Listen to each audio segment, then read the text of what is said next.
สบายดีพี่น้องมันก็สร้างพามาไหลมองอยู่พี่ได้พี่น้องเศร้ามืดเลยพี่น้องมันวันที่หนึ่งเดือนหา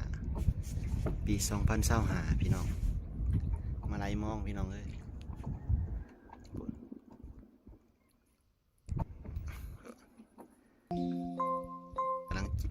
กำลังตกมองพี่น้องเจียวเหือตกมองโอเคเดี๋ยวมารับชมน้ำกันเวลากูมองเด้อพี่น้องเด้อเอามาเบิ่งน้ำกันพี่น้องมานี่กูมองพี่น้องตัวพี่น้องเลยขาวอำลามเลยพี่น้องตัวโอ้รอบนี้คักอะลีนะพี่น้องโหลดเลย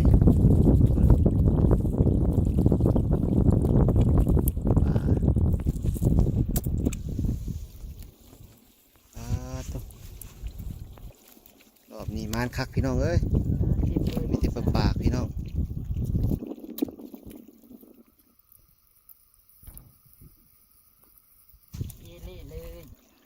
ปากปลาปลาตะเพียนบอกภาษาไทยเห็นบ่โอ้ยเห็นแล้วพี่น้องเลย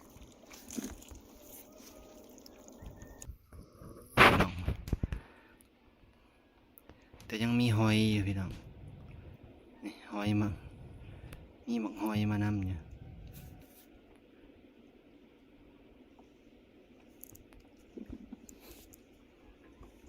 หอยกับปลารอบนี้มานอยู่พี่น้องเอ้ย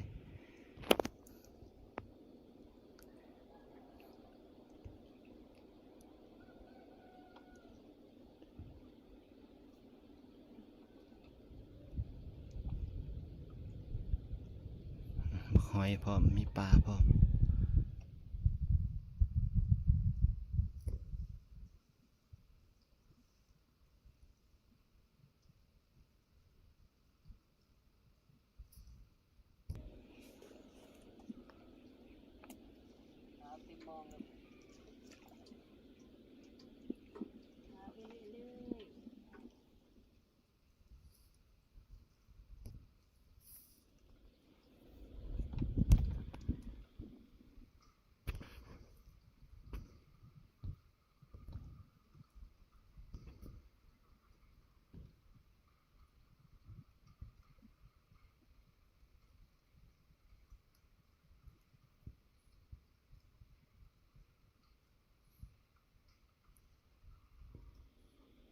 มีหมกหอยนะ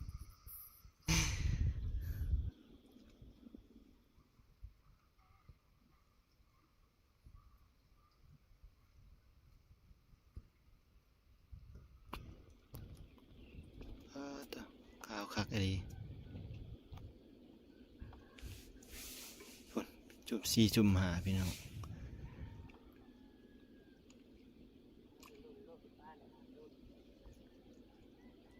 พุ่นนะพี่น้องพุ่นนะ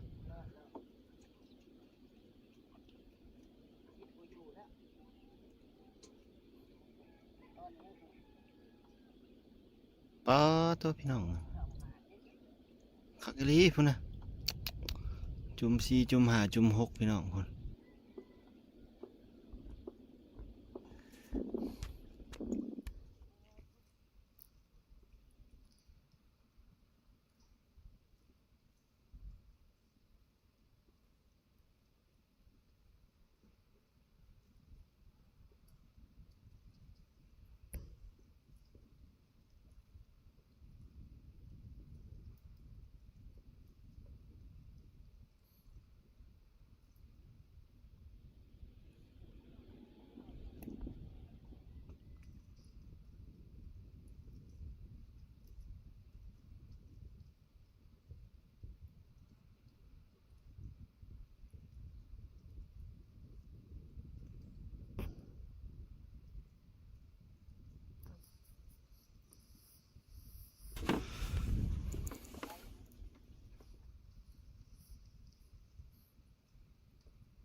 ปีนมองเลย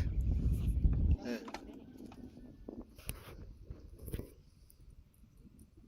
พีกแล้วพีกแล้ว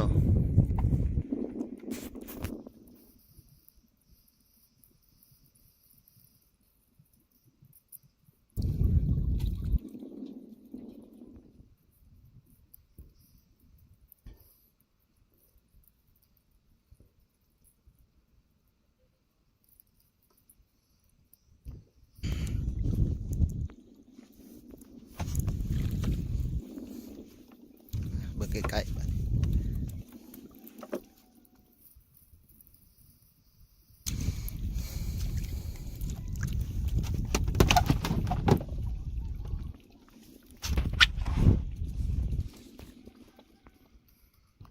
ขาวอยู่ในน้ำพี่น้อง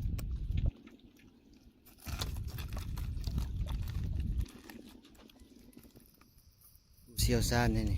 ในด้านประมงบ่ได้ปลาก็ได้หอย แก้ตู้รอบก่อน รอบก่อนนี่มอง2 เซนมีแต่บักหอยปลาก็ได้อยู่ประมาณ2-3 โลรอบนี้ได้รับ10พี่น้องเอ้ยมีแต่ปลาล้วนๆเลย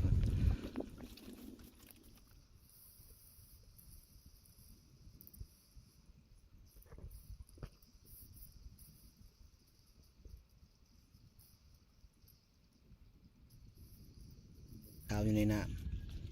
ำตอนปลายกับบัวร้ายปานใดนะเบิ่ง โอ้อยู่นี่แน่นี่มันหลาย ลายอยู่ ดิ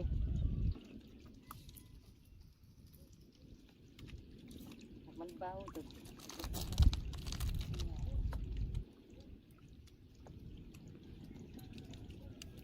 เจ้าแห้ง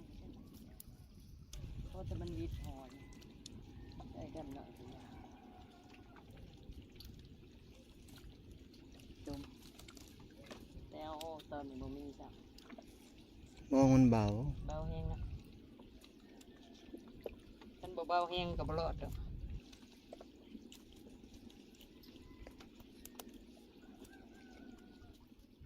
น้ำมันเลิก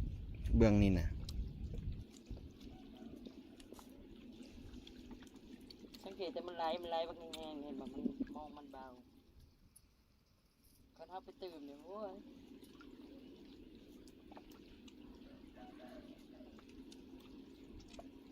โอ้ย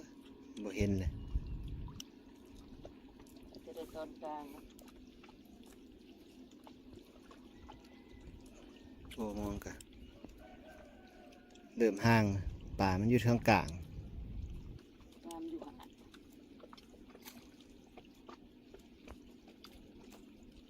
พี่น้องป่าเดี๋ยวเมื่อฮอดบ้านพี่น้องเอ้ยสรุปผลงานให้ ตัวนี้ก็สิหมดเลยบ่มีเลย เยอะๆเลยเกาะยังโคตรแน่บัดหนึง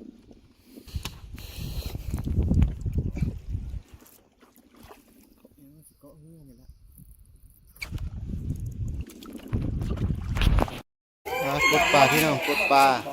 มันบอกได้อยู่เป็นตอนนี้แป้ง มีตัวงามเนาะ